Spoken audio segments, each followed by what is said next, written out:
திருக்கார்த்திகை தினத்தன்று அனைவரது இல்லங்களிலும் விளக்கேற்றி தீபத்திருநாளை கொண்டாடுவது பழங்காலம் முதல் வழக்கமாக உள்ளது. அதேபோல் அன்றைய நாளின் முக்கிய நிகழ்வாக சொக்கப்பன் கொளுத்தும் நிகழ்வும் அனைத்து சிவன் மற்றும் முருகன் ஆலயங்களிலும் வழக்கமாக உள்ளது. அக்னியை கடவுளாக வழிபடும் வழக்கம் காலம் காலமாக இருந்து வருகிறது. திருக்கார்த்திகை என்பது ஒளி வடிவில் இறைவனை கொண்டாடும் விழா எனவும் கூறப்படுகிறது.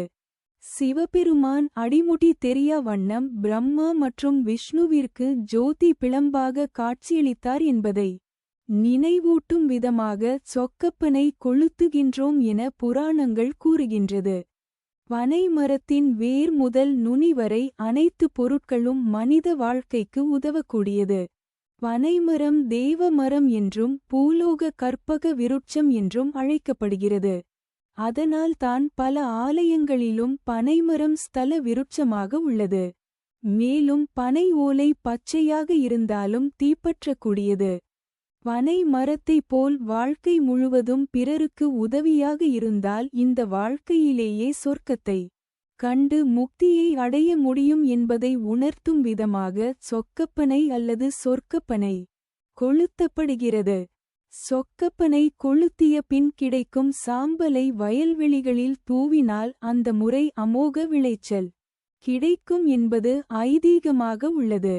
சங்ககால இலக்கியங்களில் நற்றிணை, பரிபாடல், புறநானூறு போன்றவற்றில் பல்வேறு இடங்களில் கார்த்திகை தீபத்தன்று மக்கள் விளக்கேற்றி வழிபட்ட காட்சிகளை சிறப்பித்து கூறுகின்றது. இந்த சொக்கப்பனை ருத்ர தீபம் என்றும் கூறுகின்றனர். கார்த்திகை தீபத்தின் காலை நேரத்திலேயே கோவில் பகுதிகளில் பனைமரம் நற்று அதை சுற்றிலும் பனை ஓலை கட்டப்படுகிறது. கார்த்திகை விளக்கு வீடுகளில் ஏற்றி வழிபாட்ட பிறகு பௌர்ணமி ஒளியின் வெளிச்சத்தில் சொக்கப்பனானது கொளுத்தப்பட்டு ஒரு பனைமரம் அளவிற்கு ஜோதி வடிவில் எரிகின்றது. இது இறைவன் ஜோதி பிழம்பாக தோன்றியவர் என்பதை உணர்த்துவதாக கூறப்படுகிறது.